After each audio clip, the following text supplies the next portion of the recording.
Everybody, this is To The Point. I am your host, Eric Mitchell. It is Saturday, October 3rd. That's right, we have a special breaking news edition of To The Point. And you guys, I apologize for hearing all the sounds that come flying in during this intro to the show, but we have a breaking news episode for you. As we all learned yesterday, the President of the United States, Donald J. Trump, was sent over to Walter Reed Hospital for his medical condition, which is a positive test for COVID-19. We just got done with the press conference, and I want to call in a few of my good doctor friends to go through everything. Over the next few days, we're going to have some esteemed physicians on our show who will talk about COVID-19 and the procedures the president's going through. I know a lot of the media wants to make this all politics, but a lot of us want to know what's going on. Hence, that's what we're doing today on this episode. You guys know our Dr. Shah. He's been on before. He's been a guest repeatedly on our show. He is one of our few physicians that we have that we consider our experts on the show. So what I'd like to do is bring Dr. Shah on and get some insight into what we're hearing, because we just got done with the press conference just about 3 hours ago. Some concerning things came up through there. They were talking about the president was 72 hours ago, he was tested positive, yet that would make it Wednesday at 11:30 a.m. Eastern Standard Time. The nation was not notified until just after 11 p.m. Central Standard Time on Thursday evening. That would mean 11:30 a.m. So this is right after the debates, and people who attended those debates have turned up positive. So we're going to keep this intro short. We're going to go to commercial and then come back with our next guest, the wonderful Dr. Shah. And we're going to break down what's really going on and are protocols being met, and are we being told, really get the whole scoop of what's going on. So when we come back from the break, we will have Dr. Shah. Let's get to the point with Eric Mitchell. Let's get to the point with Eric Mitchell. We gon' talk about sports and the politics. You gon' hear what you've been needing. Hey everybody, welcome back to The Point. It is our special Saturday breaking news edition. As you guys know, I'm the last guy on earth that wants to do a show on a Saturday. After giving you guys a show 5 days a week, I love my time off, but the news this morning has been crazy as we have the first White House doctors press conference after the President of the United States, Donald J. Trump, has been admitted to Walter Reed Hospital, one of the finest medical facilities for our nation's warriors in the country. It's also interesting, as we've gone to this story, we also have news out of New England that New England Patriots quarterback Cam Newton tested positive yesterday night or evening for COVID-19. Mind you, 0 other players so far. In a release from the Patriots stated the following, and let me just pull this up real fast so we have it. Breaking news, that means I can go off of protocol and do crazy things like I'm doing right now to kind of show you what's up. But of course, Twitter doesn't want to be helpful for me and show me exactly what I say. But this is the following statement from the NFL. Hold on, let me pull that up for you guys. I apologize again that I'm 2 seconds off. So there's a lot of shifts going on as we go. The Patriots have released a statement that says the following. They say, late last night, we received notice that Patriots player Cam Newton tested positive for COVID-19. The player immediately entered self-quarantine. Several additional players, coaches, and staff who have been in close contact with the player received point-of-care tests this morning and were all negative for COVID-19. We are in close consultation with the NFL and as well as our team of independent doctors and specialists, and we'll follow the guidance regarding our scheduled trip to Kansas City and a game against the Chiefs. The health and safety of our team as well as our opponent is our highest priority. And as we went to start this show, it's official. The game has been postponed for tomorrow. That makes 2 games that are postponed. The NFL is still going off the same thing they said for the Titans-Steeler game, that they will be holding this on Monday or Tuesday. Now, the Titans-Steelers game has been rescheduled for later this month, moving the Ravens game back. We also have that going on. So now we're going to see if we actually get this Chiefs game, or it will also be postponed later in the season and turn into a bye. All you folks in fantasy football land are freaking out. But let's get to my guest, because he's a doctor, he's an expert, and has better time to listen to me talk about sports.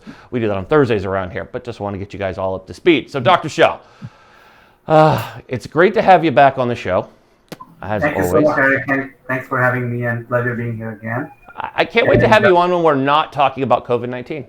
I hear you. I hear you. I'm excited for the NFL this year. It finally started, and now even NFL, and it's not so surprising, right? I think we see the NFL, and So of course, the big news is the president of the U.S. With COVID, very humbling news, and obviously I should start with wishing him, the entire family, all the people, in the White House who got COVID, and same way all NFL players and everyone who has been affected with disease to get better, be healthy, and feel their family members and all of it. Absolutely, that sounds like a fabulous idea that we need to do that, because it is the president of the United States. No matter what party you belong to, it's still the leader of the free world. Always concerning. So, Doc, let me ask you: they just had a press conference as right before we went to air here. Put yourself in the doctor's shoes. This is a tough patient. Like, I guess we all call him patient zero. He's like the big dog. When you're attending to him, there's no pressure. He just happens to be the president of the United States. I think of all those movies that we've seen where the physician's like, I'm not doing that. That's the president of the United States. There's a lot of pressure. Yeah. Gets up in front of the media, which is already, the story has a lot of legs to it, that people are a little worried about the honesty and truth that are coming out to us. And get it. My military background, I totally get it. We have to be careful. There are people, just like UK went through this, India's gone through this. Our leaders get sick. We don't want to appear weak, because there are people out there that will do bad things. That's unfortunately how terrorism works. They're like, oh, you're susceptible, we'll come after you. But it's interesting that the leaked stories are coming out that the president had some interesting feedback in his medical yesterday, which would be, to us, was a few hours into being testing positive for COVID-19. Now, we've been told through very close contacts, and it's looking better, from a source familiar with the president's health and the press pool, two pool reporters, this just breaking. The president's vitals over the last 24 hours are very concerning, and the next 48 hours will be critical in terms of his care. We're still not in a clear path to full recovery. But here's the caveat to my question here, Doc. We also have, and sorry, everybody, I apologize. I'm not a head down kind of guy, but there's so much news breaking. My head is down. It's just nuts. So they also said he got these results 72 hours ago. 72 hours ago from the conference would have been 10:30 a.m. Wednesday. Less than 12 hours from, well, we'll call it a debate on the show because it's you, Doc. Anything else, I'll call that a dumpster fire. But what's going on here? These results, we see in the NFL, they get the results back in hours, sometimes minutes. This is the president of the United States. I'm going to think he's on the same payment plan that the NFL is. We can get these results back fast. Just like you, Doc. So I see you laughing, so that makes me go, yeah, I'm on the money here. What's going on? What's the truth? How much are we going to be told? How much are we not going to be told? He's in his 70s. Clearly, he fits in the group you and I've talked about, and you and I both know we both are mask guys. We love our mask. You had one on right before we went on air. There it is. Yeah. Doc had one close. I'm in my home studio, so mine is not near me. It's in all of my vehicles and anything leading out of a door, but not currently in front of me because I'm in my house in basketball shorts, so I'm not going anywhere right now. But Doc, how concerning is this? I mean, COVID seems to be pretty strong, and this strain seems to hit everybody. Yeah, no, I think, as you said, it's to answer what you asked earlier about how difficult it is to be the doctor, right? Right now, it's never easy. Whenever there is a leader, whenever there is somebody who is high up there, it's never easy, especially the president of the United States. So I totally sympathize with the medical team because they don't know how much information they should reveal, how much they can reveal. Every other patient in the world has the privacy laws and HIPAA laws that protects them. I don't know how much this applies to because his health does impact rest of the world, not just this country. So it's a very tricky situation. This precedent happens to be more controversial than any other precedent, so it makes it even more difficult how much truth to reveal. Having said that, there are certain issues with the timeline for sure. I think first of all, like, how are you getting this test done on Wednesday morning? Because he went on campaign trails also on after this timeline. So the timeline must be off, because if he was COVID positive, I cannot imagine right now that I can imagine anything with the current administration, but it's very difficult for me to imagine that he was diagnosed to have COVID and then he went on a campaign trail. So I think the timeline is something off. Also, the results should, there are two different type of tests. One is the rapid diagnostic test. If that's positive, we gotta wait for the final confirmatory, like the PCR test. Those PCR tests can sometimes take a little bit longer. Most of the centers all across the country, you can get the result within 48 hours nowadays, 48 to 72. There are certain centers you can get the PCR result, very rapid as well. So I want to say 5 to 10% of the centers you can get the confirmatory result much faster. As you said, NFL does it. So I'm surprised that the president of the United States doesn't have that luxury of confirmatory tests. So his test results should not be like, well, we think he had it, but we were not sure. I think whether he had it or he didn't have it. And if he had it at that time, so there is something off with the timeline. The second issue is obviously it's a very contagious disease. And as you said, he is in that age group, right? So it's not surprising to me that he got COVID. Like, that's not news to me. The news is he didn't get it up until now. I mean, he's somebody who's obviously in that age group, 74. He's obviously, overweight, or maybe mildly obese, depending on the BMI criteria. We don't know what's his underlying cardiac condition, whether he ever had a stress test, whether he had that cardiac immunity we talked about, which make people prone and vulnerable. But he definitely is in the vulnerable population, and we all know that, the mask thing was never a thing with the entire White House team. So there was a blatant disregard, if anything. I'm not surprised that he caught COVID. I think it was a matter of time. I love that you said that. I love that you say that it was a matter of time that he caught it, because that is true. I just think if timing has a sense of humor, it would be less than 24 hours. If we're going to go off of the timeline that I just want to think it was I think they said the wrong time. I'm just going to give them that, because that would be way wacky to say Wednesday when we all found out. I mean, the Hope Hicks, who's kind of the carrier here, she tested positive late Wednesday. The story was forcibly broken by the New York Times. Thank goodness for them. Breaking the story to us Thursday afternoon, Eastern Standard Time, followed by about 11, just after 11 on the East Coast, the story broke that the president and first lady both tested positive. That being said, how much of this it's hard with this president. His ego gets in the way, is probably one of the bigger questions. And we come back from the break. Here's my first leadoff question for you. He can't not be sick. Like, COVID isn't one of those things when you're in his condition. I mean, even NFL players who are in good health have said the first 7 days sucks. Like, you get it, you feel it. It's worse than the flu. You're not just like, hey, I'm fine, I'm doing cartwheels. So we come back from the break.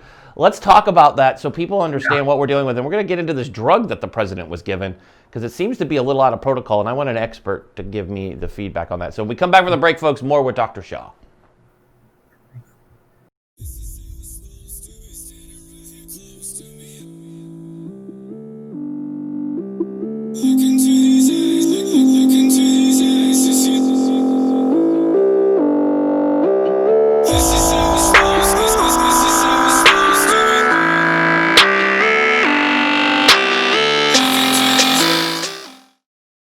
And welcome back, everyone, to the Point. It's our Saturday breaking news edition, folks. We have Dr. Shah here. So, Dr. Shah, before we went to break, we were talking about basically what it's like to be in the doctor's shoes. Now, this is being downplayed. To me, it feels like this is being downplayed heavily. If the president isn't sick, the way they're like, oh, he's in great health, he's fine, he's feeling better, he's doing everything. He just happens to be in a hospital, which, I'm sorry, is a hospital. So I know he's the president, but still, he's in the hospital. there clearly has to be, where there's smoke, there's fire, as I've always been taught that. Yeah, And yeah. I think, if he's not sick, why are they using all these big guns, having all these dudes, all you doctors in your white coats standing back there like, it's fine being, I can't comment on that right now. I can't comment if he was on oxygen at all. He's a man in his 70s. You said it best, and it's very clear he's not a physically fit human being. I know he likes picking on his rival during the time, but this isn't going to be a bash on what things the man says, besides not wearing a mask. I mean, if there's clearly a fire, so we've seen the smoke. Why the big guns if there's nothing at all? How do we get through the choice and second part? And I just kind of want you to go on both. This drug that he used. I know he's touted it, but not everybody. And is this something that doctors are treating all over the nation to treat COVID? Is this part of the protocol? Like, we're just going to throw you in there? What is the right process? Is he skipping what other people have to go through, what average Joe Americans go through? Absolutely. I mean, there are protocols, and when it comes to the president of the U.S., not every protocol is followed, right? So you said there's got to be some fire when there is smoke. I would say there have been fire all along. He has been playing with fire, right? I mean, being a man in your 70s with a little bit over age and not wearing masks, that's the fire. You're always playing with the fire. The question is, how much fire are we in, as a country right now? Because you're right. It's he's hospitalized now. Granted, he's the president of the U.S. Maybe the doctors don't want to take any risk, any chance. They're being overcautious, and we see that all the time in medicine. That whenever there's a leader, VIP, politician, nobody wants to take a chance. So maybe they're being overcautious. Let's give benefit of doubt that this is nothing but being overcautious. So you're in the hospital just because you can monitor things a little bit better. He's getting ultrasounds, they said, every day. We don't know what ultrasound they're talking, but ultrasounds are pretty simple. Maybe they're just checking his heart to make sure your heart's strong every day. They're making sure your legs are being checked every day so there's no blood clot, because once again, COVID is a hypercoagulable condition causing blood clots before you even know it. Sometimes people get a clot and they have no idea on COVID. So maybe they're being extra cautious and just checking that. Maybe they're doing ultrasound of his lungs to make sure there's no fluid collection. But again, this is not what average Joe goes through. Absolutely not. If you are in the hospital, maybe you get one ultrasound, for your heart, one for the leg, maybe throughout the entire course of hospitalization. So it's not every day. And then the meds, he is on a couple of big guns, right? He's on Remdesevir, which is some promising data, which is something that average Americans don't have it available unless you're really, really sick. Most people, when they succumb to this unfortunate disease, they did not have this option. Remdesivir wasn't available widely. It's still not widely available everywhere, and it definitely wasn't widely available in March and April when New York, New Jersey, we saw the largest fall. And I remember one of the cardiologists in New York City was very sick, admitted, and they were urging, he did not get Remdesivir anywhere. And there were like a social media movement. This guy has saved so many lives throughout his lifetime that all his fellows and all his trainees started this social media movement, posted everywhere, and finally they got the medicine from Yale. So this is how difficult it was to get Remdesivir. So when you ask if average American Joe gets it, absolutely not. This is not that easily available. There are strict criteria. It's way more available now than March and April, but even right now, you have to have hypoxia. If you are really following the guidelines and protocol, you have to have low oxygen, and you have to have some kind of finding on your CAT scan or chest X-ray showing that some of the lung is involved. Otherwise, these are big guns. So big guns are being used for sure. The other medication they tried, which is the Regeneron's synthetic antibody, that's in phase 3 trial. That's not even available to anyone else right now. Now, in the preclinical trials, there's some good data. So obviously, this is the president of the U.S. and they're giving him the best possible treatment out there. But you're right. I mean, this is a lot of big guns are being used, and why? And there's gotta be, something. Maybe it's like oxygen level dipped a little bit, and maybe that's all that. And they're like, you know what? We went a little bit low oxygen. Let's not take any chance, and let's give him all these options available. Maybe there is more to it, and we just don't know, how much more to it there is. And Again, I don't know at what point we're gonna know the whole spectrum of things, Awesome.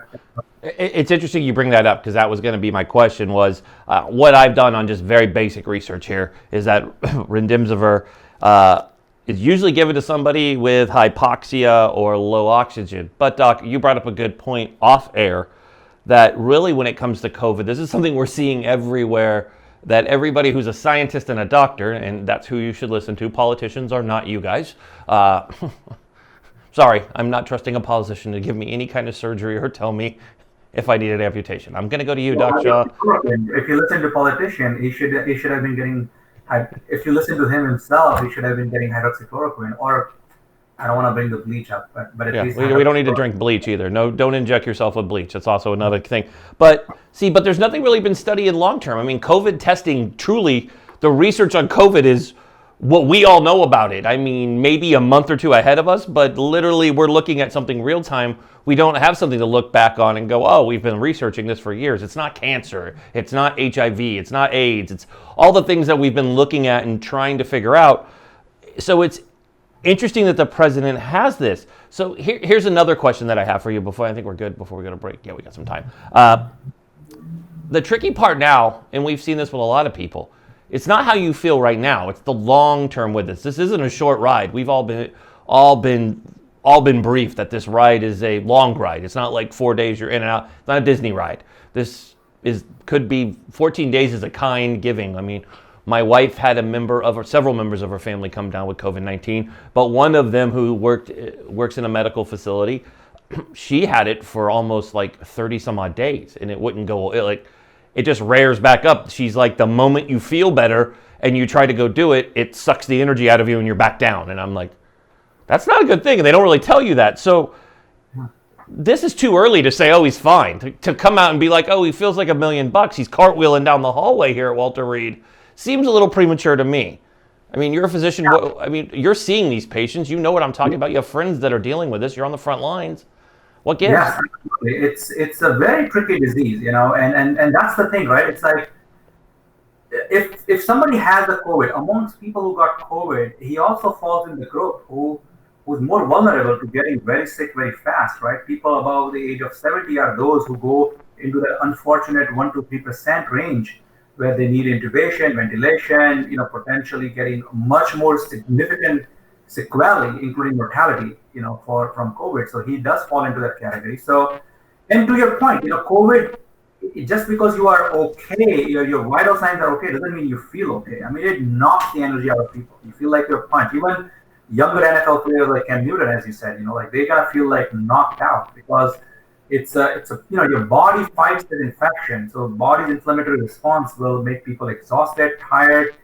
There is a theoretical risk of involving every organ from head to toe. You can get, people forget about this. People always still think of COVID as it's a lung condition and oxygen level, but COVID has caused everything. There is COVID-related strokes, there is COVID-related hemorrhage in the brain, eye complication, heart problems, lung problems. You can just go down the body all the way to toes and limbs. We saw blood clots and people with amputation. I mean, there are all kinds of bad things that can potentially happen, and not all of them happen in the beginning. So the 14-day mandatory duration is obviously the tricky part, and one should be monitored for that.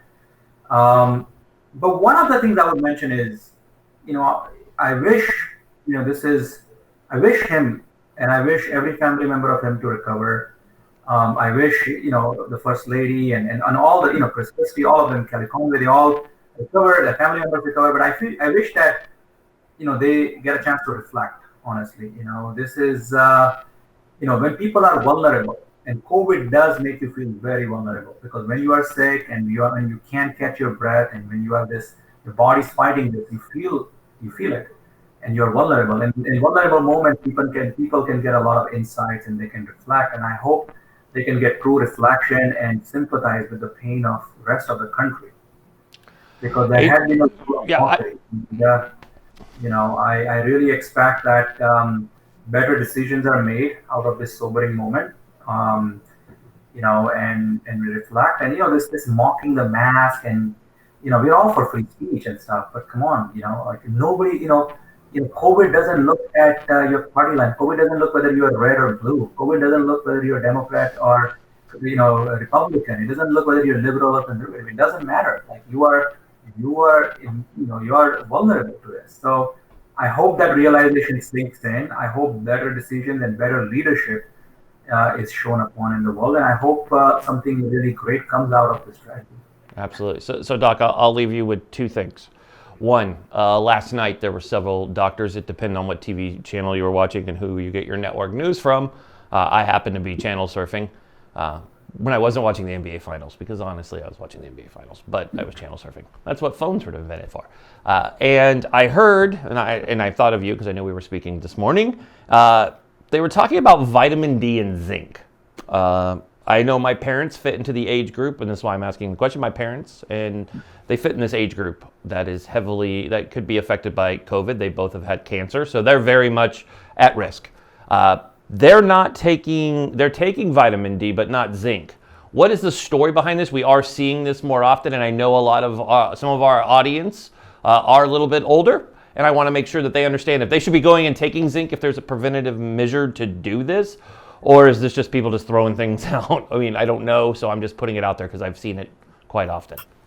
Yeah, I think a lot of it is the latter as far as zinc is concerned. Vitamin D is very well proven, okay? Like out of all the vitamins, if somebody asks me, I always recommend vitamin D. It's something that you can check the levels.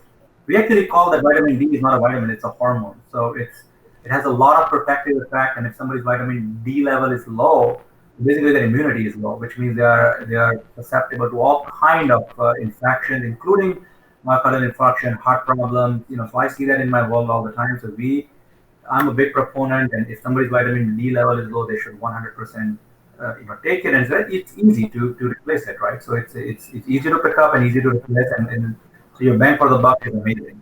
Something like zinc and vitamin C, where there was a lot of promise early on. People think that it would protect you from COVID. As far as I know, there is no data to support it. But not everything needs data. Absence of proof is not proof of absence, right? So you don't always need data, and it's something that is otherwise very simple. Like people take it. So I think in the beginning, when people, there was a lot of COVID, we didn't know what to do. Everyone was getting zinc and vitamin C. Some people can get it's very acidic, so some people can't tolerate it. Since there are no data, I say that give it a try. If you can handle it, go for it. If you can't handle it, don't feel too bad. There might be a potential benefit, but we still need to learn more. What we know works is mask, social distancing, and common sense. So please, I would urge that. And what happens is once you deal with COVID, for we're dealing with it now 6 months plus, people get, you get a little complacent, and maybe that's not the right thing to do. Don't be complacent. I think, that's the message I'm getting out of this. I totally agree with you, Doc, and I want to thank you again. You took me to my last question, so we don't have to cover it. I was going to say, wear your mask, wear your mask, wear your mask. Usually I finish the show reminding people to vote on November 3rd, but now I'm telling everybody, wear your mask, because we all heard, if you watch the debate, we heard the ridicule of one person who loves to wear his mask and the person who doesn't want to wear the mask.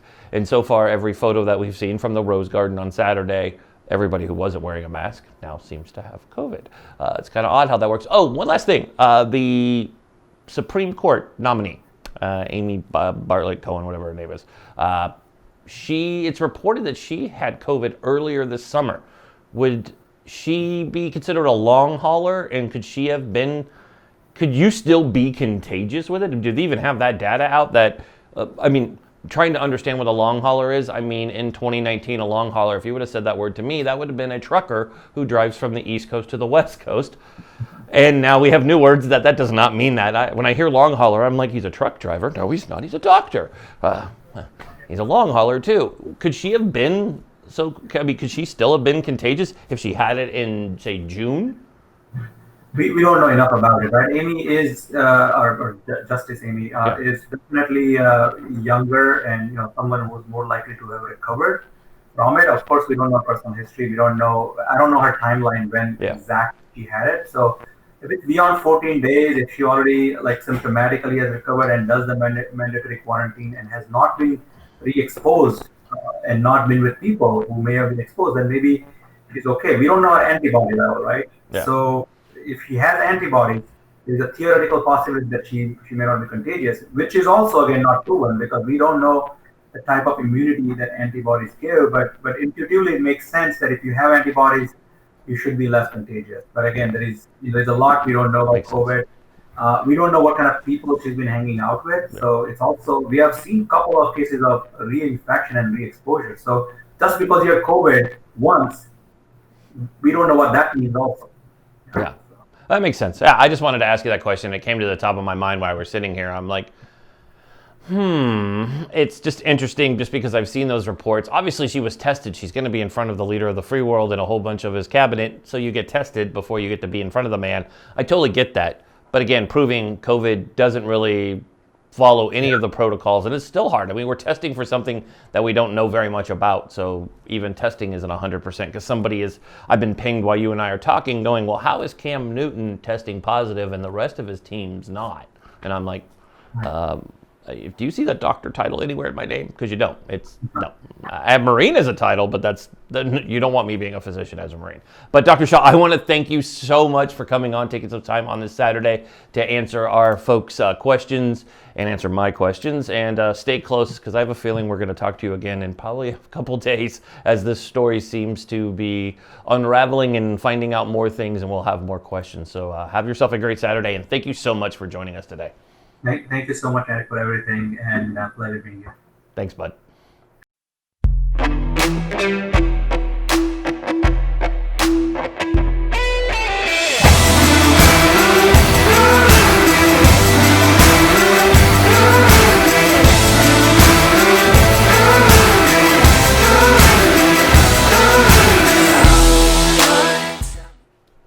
Welcome back to The Point. This is our Saturday breaking news edition. It was amazing for Dr. Shah to get on. We have another episode for you tomorrow. We have another doctor coming on the show. We're going to try to do this as long as we can. These will be little 30 to 45 minute episodes for you guys to watch. One guest. They will be experts in their field. If you have questions for the doctors, please go ahead and feel free. Now that you know another doctor's coming on, Dr. Dempsey will be joining us tomorrow. We'll be talking about long haulers, exactly what that means, and no, like you just heard me ask Dr. Shah, doesn't mean that they're long haul truckers. That means long haul with COVID. If you have questions for Dr. Dempsey or Dr. Shah, please go ahead and post them in the comments below here on Facebook and on YouTube. We would love your comments or questions for these doctors, and we will get them answered for you. This is very serious, folks.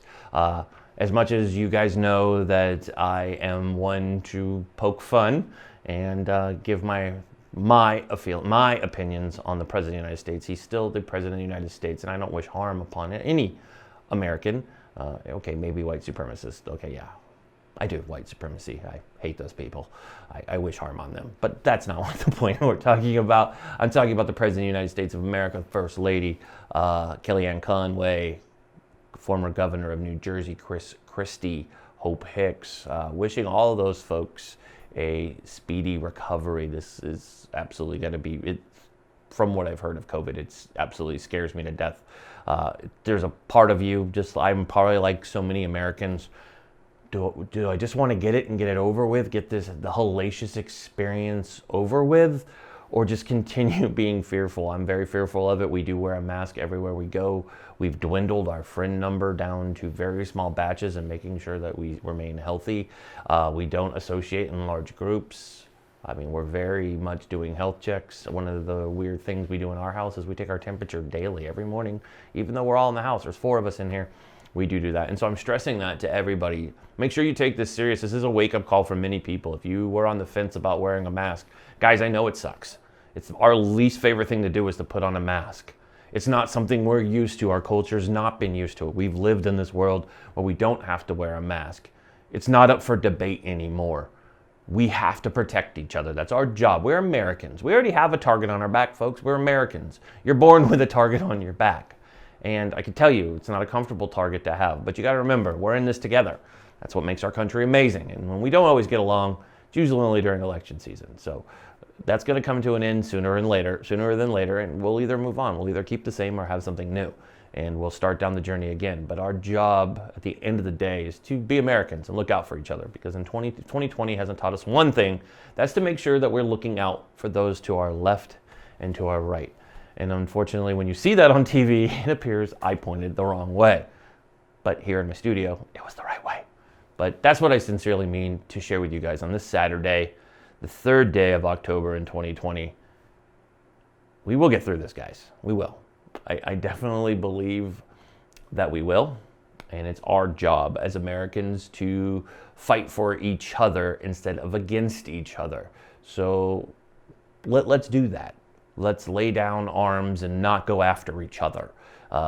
Words don't mean anything. You're not a doctor. If you are a doctor, that's great. But our show will continue this mission. So just so you kind of know the way that the show is rolling moving forward. Moving forward, shows will be live more often with me on you streaming on your Facebook. You will see me starting effective this Monday, October, that's right, 5th. I will be appearing live as the sole guest, and I will bring on guests as granted on Mondays with me, 2 p.m. Pacific, 5 p.m. Eastern. Should we need to go live earlier, we will let you all know. You will be able to find us, of course, on YouTube and Facebook, and on the C-Suite TV network. We will provide you with a link, as that is always going to be on demand, but you will see us first here. As for anything else, if you have questions about why I'm not naming anywhere else, well, let's just say I will not be censored and I will not be shut down for the things and opinions that we say here on this show. We don't always lean the way that people want us to lean, and when people say to zig, we always like to zag here. So folks, I want to thank you for tuning in on this Saturday. Remember, we're all in this together. If you have something and you have a question, please feel free to send it to us. You can put it in the questions below, DM us on our Facebook, or you can always email us at hello@tothepointtv.com. So have yourself a happy Saturday. On behalf of our entire team here at To The Point, Madison Mitchell, Jordan Gelber, Marina Mera, our amazing team, and the boys at Space Force who provide us the amazing music that you get to hear on the show that gets stuck in your head. You're welcome for that, by the way. Have yourself a blessed and safe Saturday.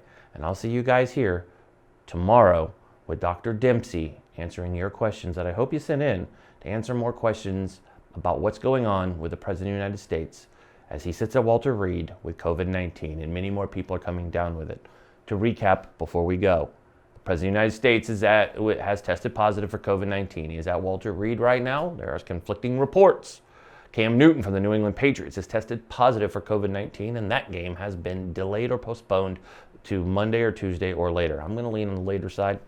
I've been proven wrong before. I bet on the Titans Steelers game to be Monday, Tuesday, and they postponed that till the end of the month. I was wrong. So we have that. We also have more Tennessee Titans players testing positive. So keep all those people, everything going on is chaos. If you have questions, you see them on the news, you want us to answer them, you know I'll do it for you guys. So again, be safe. Yeah, that's what I wanted to give you guys, just a recap if you're catching us late. So thank you for tuning in and taking the time on your Saturday to watch. We appreciate you. So on behalf of the entire team here at To The Point, I'm Eric Mitchell. Be safe, be strong, be smart, and God bless America. Get to the point, sit and enjoy. This is Eric Mitchell, he the host of the show. Get to the point, he is the voice. We needed this, something more. This a daily show that's known for politics and the sports. Ain't no limit to whoever you may see at this point. To celebrities, Eric he's beast in the joint. As a veteran, put him at ease, then annoy. Every conversation can never be disappointed. Whether tragic or it's happy, Eric will cover whatever's happening. Whether it be your gymnast, toe tapping, talking about nearly any athlete, not taking a back seat. You're never gonna get it past T. Everybody running from it, it's a stampede. But he's on it like this man who took that knee. Mr. Mitchell's way too crafty. Get to the point.